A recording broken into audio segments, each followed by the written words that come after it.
Todo lo que estuvo volverá de pronto, aunque huela a despedida, y los diccionarios se escondan de su significado.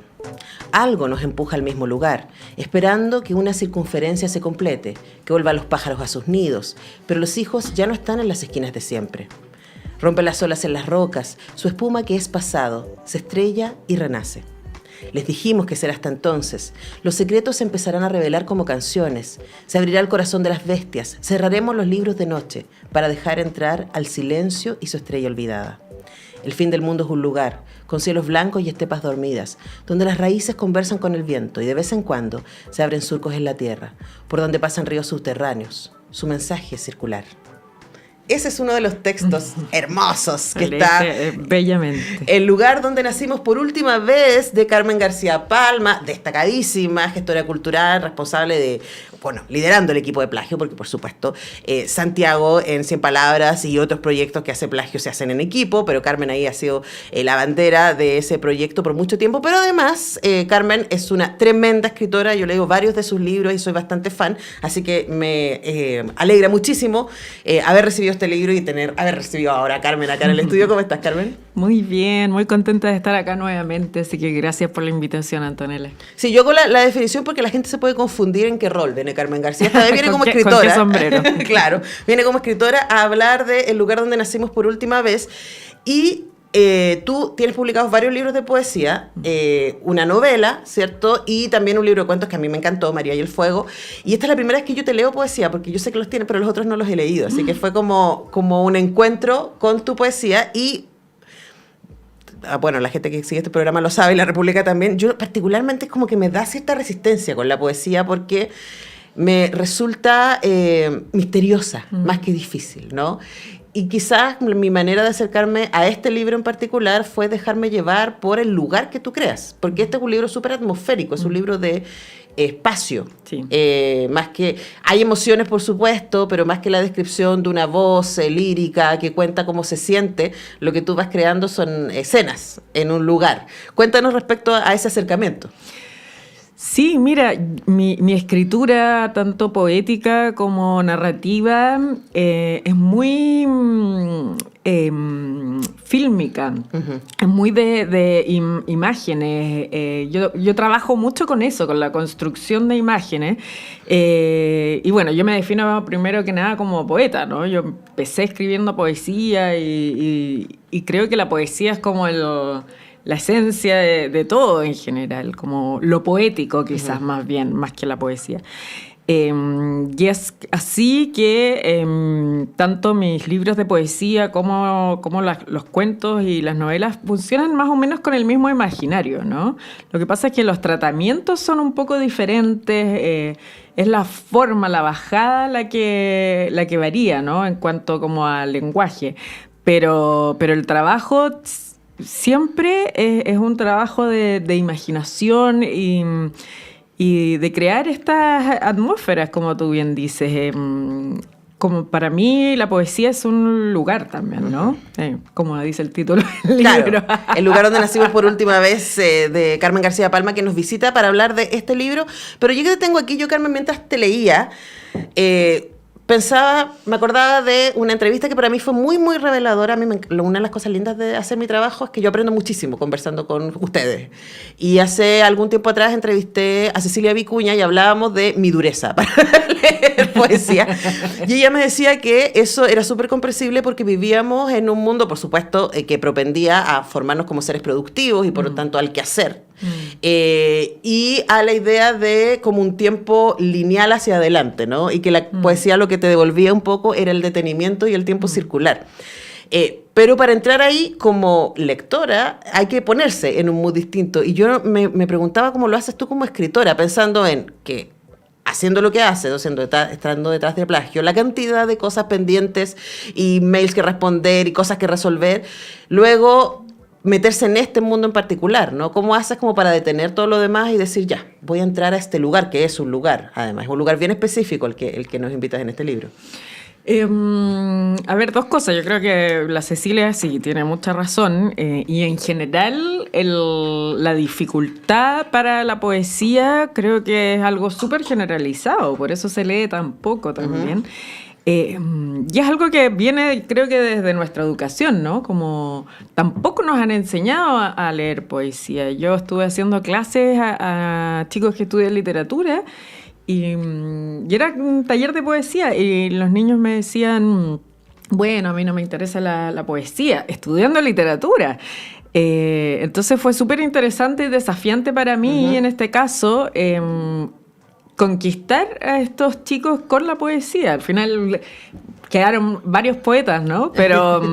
Pero el ejercicio de aprender a no solo a leer, sino que a meterse al universo poético es algo que no nos han enseñado y que creo que tiene que ver también con que lo que conocemos como poesía muchas veces no nos apela, ¿no? Claro. No dialoga con nosotros.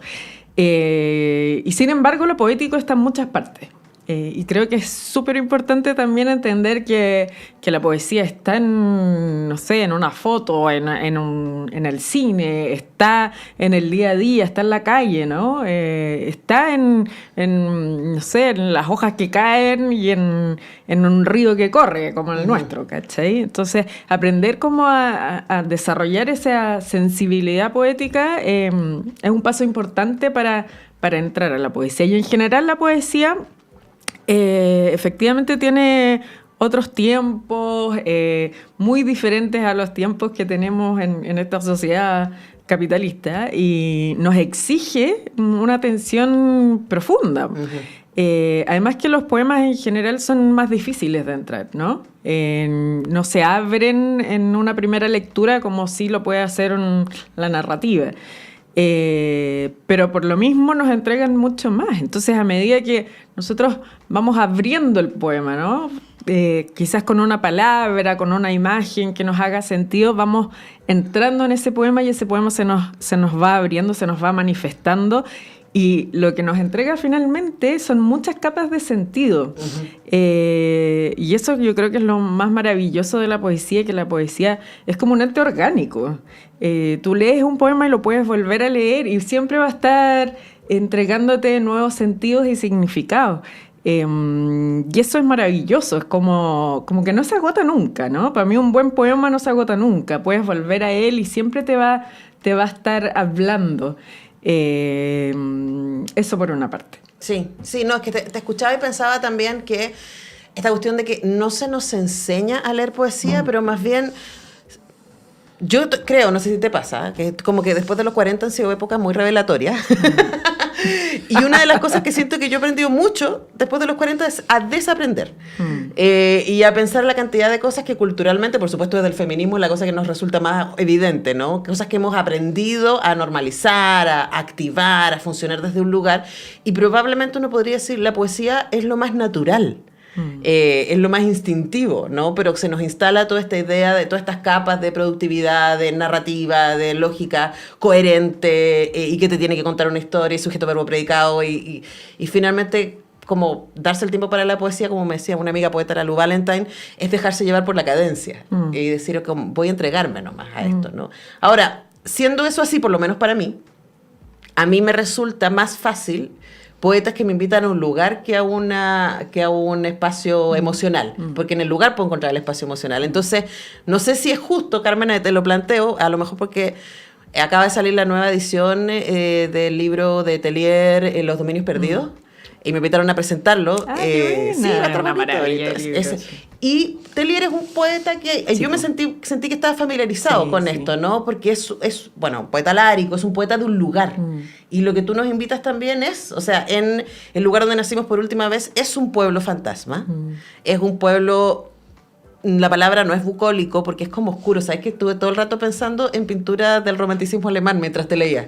Sí, Es como, tiene como esa atmósfera, ¿no? sentido, sí. Entonces, cuéntanos un poquito respecto a lo que tú quisiste crear acá, donde quisiste llevar a los lectores y lectoras. Mira, para mí el ejercicio de escribir estos poemas tuvo que ver también con imaginar la muerte. Creo que, bueno, es un tema que ha preocupado a la poesía históricamente, obvio. Pero además es algo que yo he trabajado o está presente también en mi imaginario desde el primer libro, ¿no? Y en este caso, como lo que quise hacer bueno, ¿cómo es ese lugar? ¿Cómo lo imagino? ¿Qué hay ahí? ¿Quién lo habita? Y ese fue el ejercicio. Pero es el post-muerte. Sí. Claro, porque sí, no sí, es el sí. momento de la muerte, sino es el momento de los fantasmas. Exacto, sí. Sí, tiene que ver con eso, como con imaginar a las personas que ya no están, cómo habitan. Es una nostalgia, es también una manera de recordar, ¿cierto? Pero también es un libro que tiene algo de oración, porque hay una creencia, ¿no? Atrás, hay una creencia que existe ese lugar también. Claro, pero no es el cielo y el infierno. No. Es más bien este pueblo fantasma, Sí. ¿cierto? Donde están estas mujeres, y además me encanta que no son fantasmas ellas, no, Sí. no son hadas, no son ángeles, son mujeres. Pero son mujeres fantasmagóricas. Po. Sí, y bueno, de hecho, otro ejercicio que hice en el libro está dividido en 3 partes, ¿no?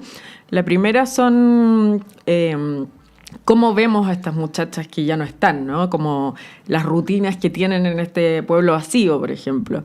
En el segundo son ellas hablando en primera persona, y el tercero es una suerte de canto por los hijos que no tuvieron también. Entonces, cuando lo escribí y lo terminé también de armar como libro, pensé también mucho en las mujeres que ya no están, pues, que ya no están y en esta cosa como colectiva, ¿no? Y femenina, y el llanto por esas mujeres que ya no nos acompañan. Claro, y no es...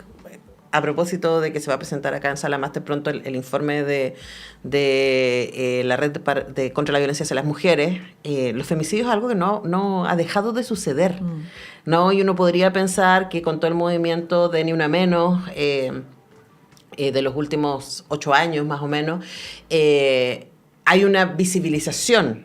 Pero hemos tenido como un backslash, dicen los gringos, ¿cierto? Como una respuesta del mundo conservador y también del mundo de la violencia patriarcal que ha aparecido, y esta es una manera muy sutil que tú tienes de acercarte a esto, ¿no? De todas esas vidas cortadas, porque son mujeres jóvenes, los fantasmas que nos acompañan acá. Sí, como que le di esa lectura una vez que lo armé. Honestamente no fue algo que... Igual fascinante, o sea, es como, esto Sí. está hecho, ¿y de qué estaba hablando? Sí, bueno, me pasa mucho con la poesía. Todos mis libros han sido así, digamos, los de poesía, como una vez que están escritos digo, esto es lo que está atrás.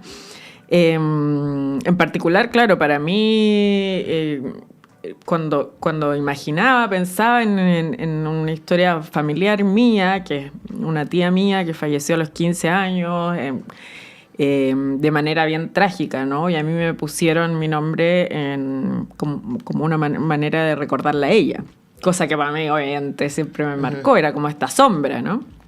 Entonces pensé mucho en ella cuando escribí este libro. Y luego vino esta otra lectura que fue muy sorprendente también. Y no es algo evidente, no Claro, es algo como... No es un libro contra el femicidio, digamos. Exacto, no. Pero también lo es. Sí. Es todo. Bueno, antes de terminar, recordarles que hablamos con Carmen García Palma. Hablemos de Pez Espiral, que es la editorial que sacó este libro para que la gente sepa también dónde lo puede encontrar. Y por supuesto le mandamos saludo a toda la gente de Pez Espiral que nos está escuchando. Sí, Pez es una tremenda editorial, es una editorial independiente, está a cargo de Daniel Madrid, la colección donde salió este libro está a cargo de Pablo Fante, que también es poeta. Y ellos hicieron un trabajo muy, muy bonito porque, bueno, Pez tiene una preocupación muy particular por el objeto libro. Sí. Entonces, Daniel interpreta muy bien los libros y en ese sentido, como la materialidad que tienen los libros dialoga con el texto mismo. Así que yo quedé muy contenta con el trabajo y la portada me parece genial, digamos, que es como una de las manchas de Rothschild. Claro. Que puede ser un murciélago, una mariposa, o exacto. Escoja usted y luego hable con su psicólogo. Exacto. Y que bueno, el libro está en en ese lenguaje, ¿no? Sí, de la ambigüedad. Y de los símbolos, ¿no? Están muy presentes los símbolos. Entonces, la verdad es que muy contenta de estar en PES. Han hecho un trabajo súper, súper bonito, de edición también por parte de Pablo. Y bueno, y ahora están de hecho en la Feria de Editores Independientes de Buenos Aires ahí con sus libros. Así que un Perfecto. saludo grande. Y este se puede encontrar en librerías y también a través Sí. de las redes de PES Espiral. Así es. Para que lo busquen. A mí me pareció que es un libro muy, muy bello. Insisto, para la gente como yo, que le cuesta un poco la poesía, no es un libro difícil de leer. Ustedes van a ir a un lugar. Y me llama la atención que a pesar de que es el lugar post-muerte, no es un lugar triste. Es un lugar melancólico, Sí. sin duda. Pero no es oscuro, aunque aquí la María José Ferrada, y quién soy yo para cuestionarla, habla de que tú escribes desde la oscuridad, pero es un lugar que a mí me resultó por lo menos bastante amable. Así que se los dejamos ahí muy recomendado, Carmen. Tremendo placer tenerte acá en la radio. Gracias, Antonella. Nosotros tenemos que ir a la pausa y ya regresamos. Tengo que